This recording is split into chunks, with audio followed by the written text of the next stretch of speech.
Actor Siddharth Shukla का अंतिम संस्कार आज मुंबई में किया जाएगा। कल उनकी हार्ट अटैक से 40 साल की उम्र में मौत हो गई थी।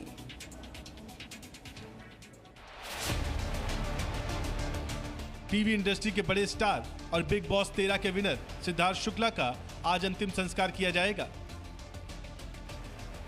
डॉक्टरों के मुताबिक 40 वर्ष के सिद्धार्थ शुक्ला की मौत हार्ट अटैक की वजह से हुई है। आज सुबह करीब 11 बजे उनका पार्थिव शरीर परिवार को सौंप दिया जाएगा। सूत्रों के मुताबिक बुधवार शाम 8 बजे सिद्धार्थ मां के साथ ओशिवारा में बिल्डिंग परिसर में घूम रहे थे। फ्लैट में पहुंचने के बाद उन्होंने मां से खराब तबीयत की शिकायत की, जिसके बाद सिद्धार्थ दवा खाकर सोने चले गए। गुरुवार की सुबह 9:30 बजे सिद्धार्थ कमरे में बेहोश मिले। करीब 10 बजे परिवार वाले उन्हें लेकर कूपर अस्पताल पहुंचे। डॉक्टर ने सिद्धार्थ की ईसीजी की, जिसके बाद करीब 11 बजे उन्हें मृत घोषित कर दिया गया। मुंबई पुलिस ने सिद्धार्थ शुक्ला की मां, बहन और जीजा के बयान दर्ज किए। यही लोग सिद्धार्थ को लेकर कूपर हॉस्पिटल गए थे। और आज तालिबान की नई हुकूमत का ऐलान हो जाएगा। आज जुमे की नमाज के बाद नई सरकार का गठन कर दिया जाएगा। अफगानिस्तान में सरकार गठन की प्रक्रिया अपने अंतिम चरण में है। आज पूरे मंत्रिमंडल का चेहरा साफ हो जाएगा। अफगानिस्तान पर कब्जे के करीब 2 हफ्ते बाद आज तालिबान सरकार बना लेगा। आज जुमे की नमाज के बाद तालिबान अफगानिस्तान में सरकार बना लेगा।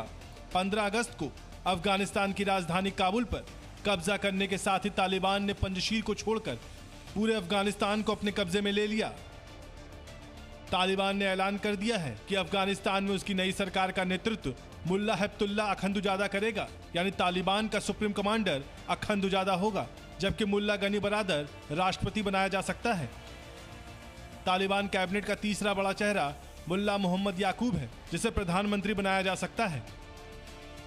अफगानिस्तान में अमेरिकी सैनिकों की वापसी के बाद से ही तालिबान में सरकार बनाने की तैयारी शुरू कर दी थी।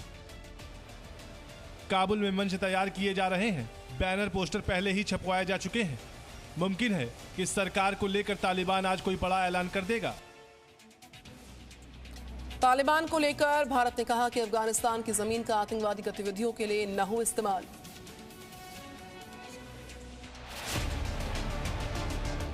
भारत ने तालिबान से स्पष्ट तौर पर कहा है कि हमारी प्राथमिकता और तत्कालिक चिंता इस बात को लेकर है कि अफगानिस्तान की जमीन का इस्तेमाल भारत के खिलाफ आतंकी गतिविधियों के लिए नहीं होना चाहिए। गुरुवार को विदेश मंत्रालय ने कहा है कि भारत का तत्काल जोर यह सुनिश्चित करने पर है कि अफगानिस्तान की धरती का इस्तेमाल उसके खिलाफ आतंकवादी गतिविधियों के लिए नहीं किया जाए। इसके 2 दिन पहले ही कतर में भारतीय दूत ने तालिबान के एक नेता के साथ बातचीत की थी। मीडिया से बातचीत में विदेश मंत्रालय के प्रवक्ता अरिंदम बागची ने कहा है कि भारत ने दोहा बैठक का इस्तेमाल भारत विरोधी गतिविधियों के लिए अफगान क्षेत्र के संभावित इस्तेमाल को लेकर अपनी चिंताओं को व्यक्त करने और बाकी भारतीयों को अफगानिस्तान से वापस लाने के संबंध में किया।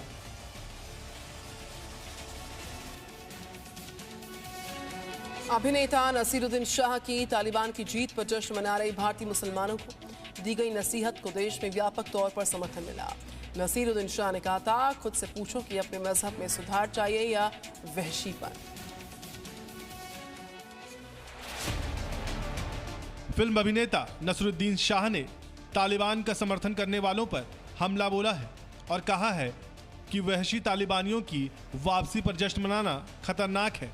हालांकि अफगानिस्तान में तालिबान का दोबारा हुकूमत पा लेना दुनिया भर के लिए फिक्र का बायस है, इससे कम खतरनाक नहीं है हिंदुस्तानी मुसलमानों के कुछ तबकों का उन वहशियों की वापसी पर जश्न मनाना। आज हर हिंदुस्तानी मुसलमान को अपने आप से ये सवाल पूछना चाहिए कि उसे अपने मजहब में इस्लाह, रिफॉर्म और जिद्दत पसंदी, मॉडर्निटी चाहिए या पिछली सदियों के वहशीपन का इक़दार। अफगानिस्तान पर तालिबान के कब्जे को समाजवादी पार्टी सांसद सफीकुल रहमान बर्क और all India Muslim personal law board के सदस्य मौलाना सज्जाद नोमानी समेत कई लोगों ने सही बताया था। ये लोग तो शुद्ध रूप से जो है वो ऐसी विकृत मानसिकता है कि इनको कोई मौका चूकते नहीं। शिक्षा मंत्री धर्मेंद्र प्रधान आज 45 केंद्रीय विश्वविद्यालयों के वाइस चांसलर्स के साथ बैठक बुलवाई। उन्होंने राष्ट्रीय शिक्षा नीति 2020 को लागू करने पर, खुली और ऑनलाइन शिक्षा पर चर्चा होगी। इस दौरान केंद्रीय शिक्षा मंत्री धर्मेंद्र प्रधान आज 45 केंद्रीय विश्वविद्यालयों के कुलपतियों से मुलाकात करेंगे। धर्मेंद्र प्रधान पिछले महीने कई विश्वविद्यालयों के कुलपतियों से मुलाकात कर चुके हैं, लेकिन एक समूह के तौर पर केंद्रीय विश्वविद्यालयों के कुलपतियों के साथ शिक्षा मंत्री की आज पहली औपचारिक बैठक होगी। आज राष्ट्रीय शिक्षा नीति 2020 को लागू करने, क्रेडिट अकादमी बैंक, ऑनलाइन शिक्षा, शिक्षा संस्थानों के लिए अनुदान, शैक्षणिक सत्र 2021-22 की शुरुआत और अनुसूचित जाति और अनुसूचित जनजाति, अन्य पिछड़ा वर्ग, ईडब्ल्यूएस की श्रेणियों के शिक्षकों की बैकलॉग भर्तियों को भरने के लिए चर्चा की जाएगी। शिक्षा मंत्री धर्मेंद्र प्रधान आज ही आईआईटी के निदेशकों के साथ भी मीटिंग की अध्यक्षता करेंगे। बुधवार को धर्मेंद्र प्रधान ने विभाग के वरिष्ठ अधिकारियों के साथ देश भर में फिर से खुलने वाले स्कूलों की स्थिति की समीक्षा की थी। उन्होंने सितंबर तक स्कूल में सभी टीचिंग और नॉन टीचिंग स्टाफ का टीकाकरण कराने के रोड मैप का भी जायजा लिया था। वित्त मंत्री निर्मला सीतारमण ने वित्तीय स्थिरता और विकास परिषद यानी कि एफएसडीसी की 24वीं बैठक को आज बुलवाया है। अर्थव्यवस्था वित्तीय क्षेत्र पर विचार होगा इस बैठक के दौरान। वित्त मंत्री निर्मला सीतारमण ने आज वित्तीय स्थिरता और विकास परिषद यानी एफएसडीसी की बैठक बुलाई है। इस बैठक में वित्तीय क्षेत्र की स्थिति पर विचार किया जाएगा। साथ ही बैठक में कोरोना से महामारी से प्रभावित अर्थव्यवस्था के शुरुआती पुनरुद्धार को समर्थन देने के लिए रणनीति पर भी चर्चा की जाएगी। ये एफएसडीसी की 24वीं बैठक होगी। चालू वित्तीय वर्ष में ये इसकी पहली बैठक होगी। एफएसडीसी की पिछली बैठक 15 दिसंबर 2020 को हुई थी। एफएसडीसी की ये बैठक सकल घरेलू उत्पादन यानी जीडीपी के पहली तिमाही के आंकड़े आने के तुरंत बाद होगी। पहली तिमाही में जीडीपी की वृद्धि दर करीब 20% रहने का अनुमान लगाया गया है। पिछले वित्तीय वर्ष की समान तिमाही में जीडीपी में 24.4% की गिरावट आई थी। रिजर्व बैंक ऑफ इंडिया के गवर्नर, सेबी, भारतीय बीमा नियामक एवं विकास प्राधिकरण, पेंशन कोष नियामक एवं विकास प्राधिकरण, अंतर्राष्ट्रीय वित्तीय सेवा केंद्र प्राधिकरण के प्रमुख भी एफएसडीसी के सदस्य हैं। जलवायु परिवर्तन पर आज हो रहे शिखर सम्मेलन में भारत का हाइड्रोजन परिस्थितियों की जो तंत्र है उसको मजबूत देने पर विशेष जोर रहने वाला, साथ ही साथ देश के स्वच्छ ऊर्जा में परिवर्तन के कार्यक्रम के लिए माहौल को तैयार करना भी रहने वाला है एजेंडा।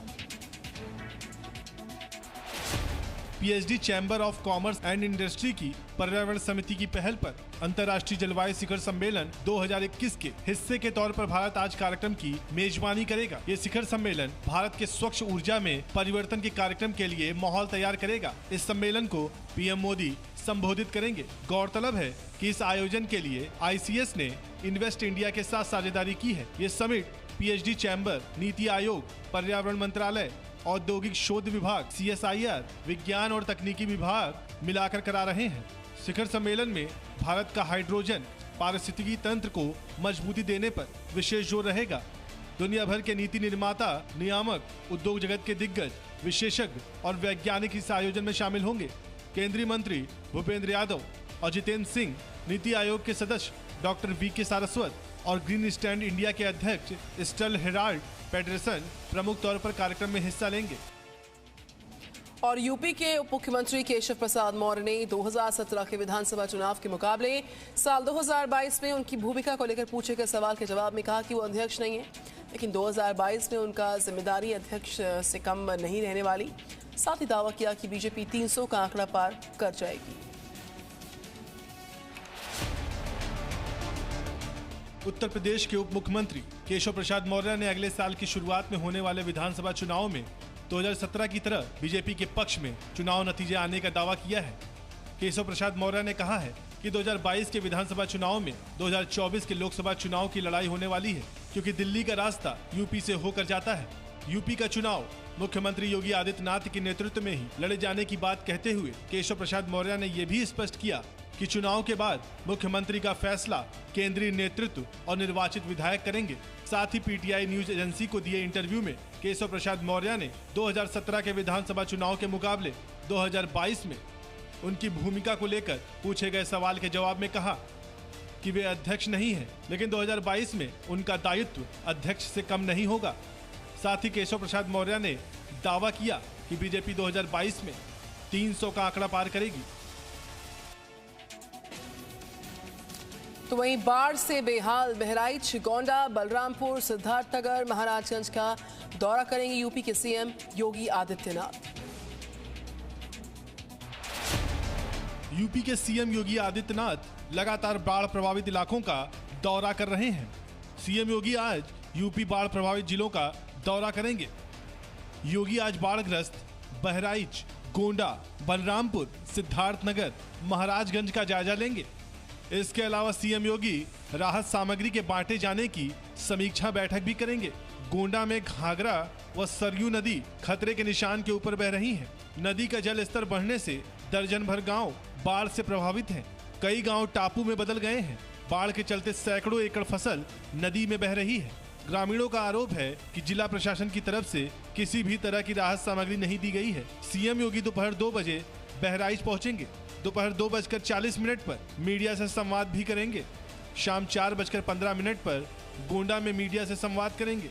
शाम 5:40 पर सीएम योगी बलरामपुर में मीडिया जानकारी साझा करेंगे। एक बार फिर से मध्य प्रदेश में एक्टिव हो जाएगा मॉनसून। भोपाल, होशंगाबाद, उज्जैन, इंदौर, सागर, जबलपुर, ग्वालियर, चंबल संभाग के कई सारे जिलों में भारी बरसात होने की आशंका है। मध्य प्रदेश में मानसून एक बार फिर सक्रिय होता नजर आ रहा है।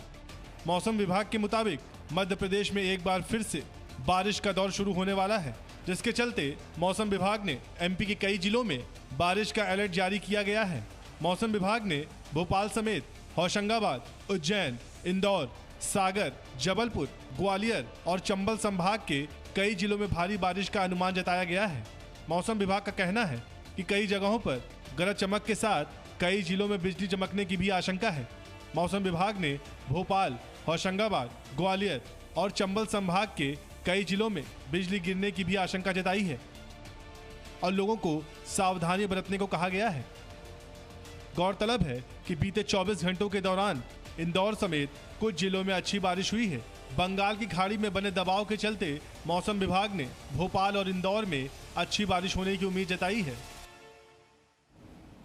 और नागपुर में आज से आरएसएस की समन्वय बैठक शुरू होने वाली है, जो 2 दिन चलेगी और 5 राज्यों के चुनाव समेत तमाम मुद्दों पर इस बैठक में चर्चा होगी।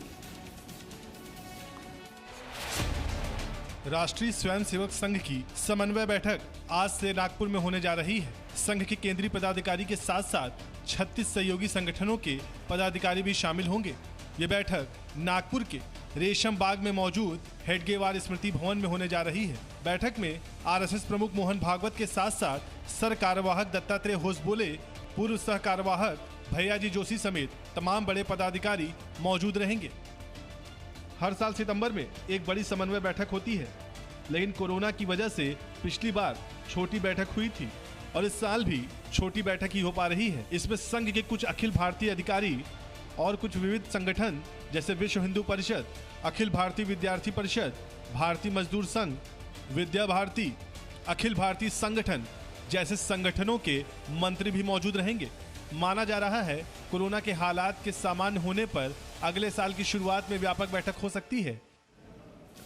उत्तर प्रदेश में रहस्यमयी वायरल बुखार का कहर लगातार बढ़ रहा है और फिरोजाबाद और मथुरा समेत कई सारे जिलों में इस रहस्यमयी वायरल बुखार की वजह से लोग परेशान हैं। राज्य में अब तक 60 से ज्यादा लोगों की मौत हुई, जबकि पीड़ितों की संख्या भी बढ़ती ही जा रही है। एक रिपोर्ट। देश के लोग सेहत के मोर्चे पर अभी कोरोना का खतरा झेल ही रहे हैं। एक तरफ कोरोना की दूसरी लहर अब भी केरल में कोहराम मचा रही है, वहीं दूसरी ओर उत्तर प्रदेश में बुखार जानलेवा बन चुका है। मथुरा में अब तक बुखार की वजह से 11 बच्चों समेत 13 लोगों की मौत हो चुकी है, जबकि कासगंज में 3 लोगों की मौत के बाद अभी लोग भारी चिंता में हैं। वहीं सिर्फ फिरोजाबाद में डेंगू और वायरल बुखार की वजह से 50 से ज्यादा बच्चों की मौत हो चुकी है। उत्तर प्रदेश में जानलेवा बुखार के कहर के बीच सियासत भी तेज हो गई है। अखिलेश यादव से लेकर प्रियंका गांधी सरकार पर सवाल उठा रही हैं। बच्चों से लेकर बड़े तक बुखार और सर्दी जुकाम की चपेट में आ रहे हैं। बताया जा रहा है कि यहां अस्पतालों में रोजाना 150 से 200 लोग वायरल फीवर के इलाज के लिए पहुंच रहे हैं।